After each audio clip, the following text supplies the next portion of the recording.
नमस्ते बच्चों, कैसे हैं आप सब। आशा करती हूँ कि आप सब अपने घरों में सुरक्षित होंगे और बहुत ही एंजॉय कर रहे होंगे। तो चलिए बच्चों, आज हम पढ़ेंगे आपका दूसरा पाठ जिसका नाम है फसलों के त्योहार। बच्चों, फसलों के जो त्योहार हैं वो खेती और फसलों से जुड़े होते हैं। ये त्योहार जनवरी माह के मध्य से अप्रैल के मध्य तक मनाए जाते हैं। और ये जो त्योहार हैं ये क्योंकि फसलों से जुड़े होते हैं तो लोग फसल तैयार हो जाने की खुशी में त्योहार मनाते हैं। कई लोग सोचते हैं कि अब पाला मतलब ठंड कम हो गई है और सूरज की गर्मी अब बढ़ेगी, जिससे कि खेतों में खड़ी फसल तेजी से बढ़ेगी।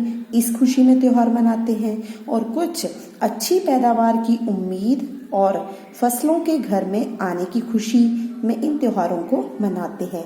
ये जो त्योहार है अलग अलग प्रांतों में अलग अलग नाम से जाने जाते हैं। बच्चों, हमारे यहाँ पर भी ये त्योहार मनाया जाता है और उसके बारे में आप सबको पता है। और वो त्योहार सर्दियों में मनाया जाता है, उसका नाम है खिचड़ी, मकर संक्रांति। और उस दिन आप लोग क्या बनाते हैं घरों में खिचड़ी। और उस दिन अच्छे से कपड़े पहनकर आप सब बच्चे अपने घर के बड़ों का आशीर्वाद लेते हैं और इस त्योहार को बड़े ही अच्छे से मनाते हैं। और उस दिन आप तिल से बनी चीजें जैसे रेवड़ी, मूंगफली, ये चीजें भी खाते हैं। तो बच्चों, आज हम इसके बारे में पढ़ेंगे अब आपके दूसरे पाठ में, जिसका नाम है फसलों के त्योहार। और पाठ को पढ़ने से पहले उसमें कुछ इम्पोर्टेंट शब्द आए हैं, उनके अर्थ देख लेते हैं, जिनके बारे में शायद आपको अभी तक नहीं पता हो। पहला शब्द है चांपाकल। इसमें आएगा भी जब आप पाठ पढ़ोगे। चांपाकल, चांपाकल होता है हैंड पंप, जिससे कि पानी निकलता है। मचिया, मचिया होती है खटिया, खटिया मतलब चारपाई। फिर है बोरसी, बोरसी होती है अंगीठी। केरा, जो कि इस पाठ में लिखा गया है केला। कतार, कतार में होता है पंक्ति में। तिलकुट, तिल से बना पकवान। इजहार, इजहार होता है बताना, किसी को अपने मन की बात बताना या कुछ भी बताना। नृत्य, नृत्य होता है नाच। प्रथा होती है रिवाज। गंडेरी होता है गन्ने का एक हिस्सा, जो गन्ने की फांक होती है उसको गंडेरी कहा जाता है। कामना होती है अभिलाषा। विशेष, विशेष है खास। आइल, आया। गूंथ कर, सुस्ताना, आराम करना। तो चलिए बच्चों, अब हम इस पाठ को पढ़ना शुरू करते हैं। आपका पाठ है फसलों के त्योहार।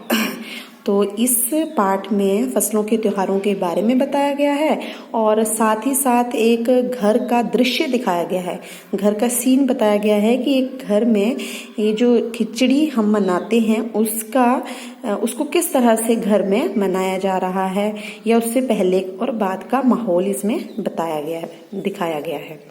तो इसमें क्या है कि बच्चे अभी तक सो रहे हैं, बाकी के लोग बोरसी, बोरसी मतलब अंगीठी, अंगीठी के आगे बैठकर हाथों को सेक रहे हैं और बच्चे अभी तक सो रहे हैं। अब क्यों सो रहे हैं?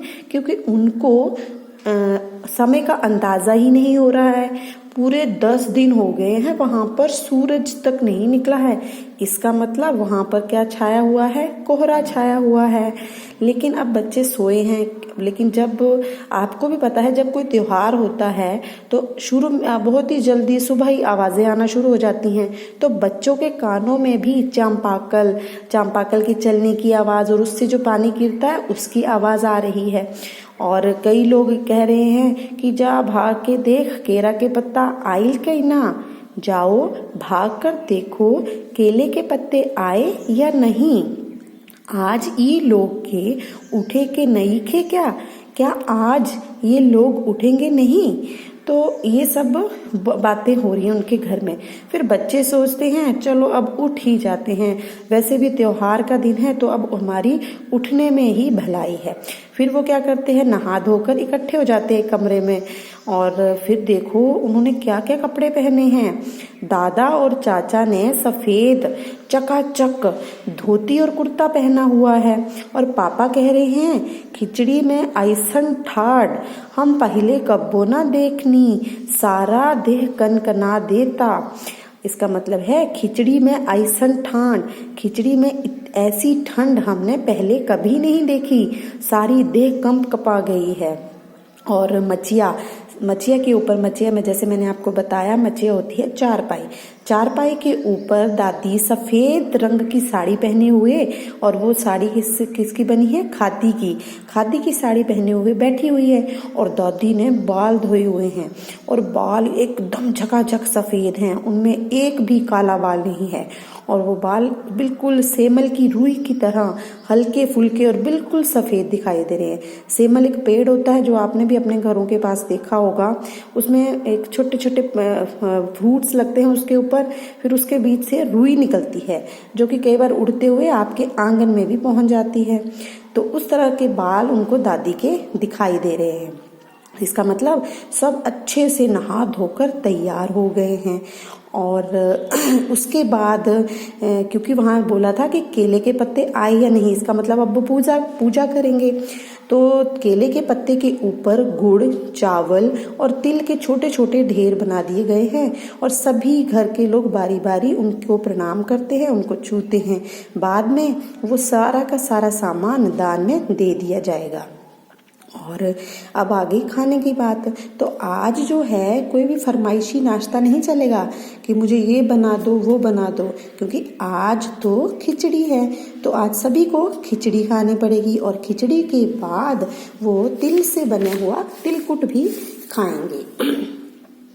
तो बच्चे सोच रहे हैं कि ऐसी जो खिचड़ी हम मना रहे हैं ये बहुत ही अलग है। जब हम स्कूल जाते थे तो स्कूल में तो अलग ही मस्ती हुआ करती थी, और जब छुट्टी का दिन होता था तो कई बार होता होगा कि उस दिन छुट्टी का दिन हो तो वो नाव में बैठकर गंगा नदी की सैर करते थे, फिर बालू में दौड़ते थे, वो पतंग चलाते थे या फिर पतंग को उड़ाने की कोशिश करते थे। और जब वो पतंग उड़ा रहे होते थे तो वहीं पर गुरुजी, विमला दीदा, आनंद जी, झिलमिट भैया सब मिलकर ईंट से बने चूल्हे पर बड़े बड़े कढ़ाओं में खिचड़ी बनाते थे। ये जो हैं गुरुजी, विमला दीदा, आनंद जी, झिलमिट, ये सब उनके घर वालों के नाम होंगे। और उस दौरान बच्चे क्या करते थे, थोड़ा सा पतंग उड़ा के थोड़ा आराम करते थे, और फिर अपने घर वालों की मदद करते थे मटर और प्याज छीलकर।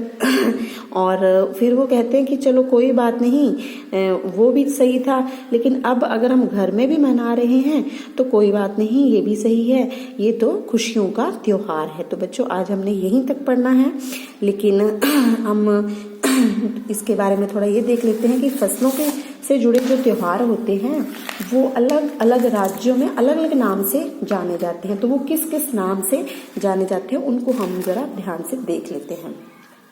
तो जो मकर संक्रांति है, हमारे यहाँ भी मकर संक्रांति या खिचड़ी कहा जाता है, ये जो है उत्तर प्रदेश, बिहार या मध्य प्रदेश में मकर संक्रांति कहा जाता है। किसे कहा जाता है, फसलों से जुड़े त्योहार को।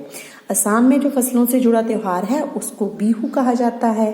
केरल में फसलों से जुड़े त्योहार को ओणम कहते हैं, और तमिलनाडु में पोंगल, पंजाब लोहड़ी और झारखंड सरहुल, गुजरात पतंग का पर्व।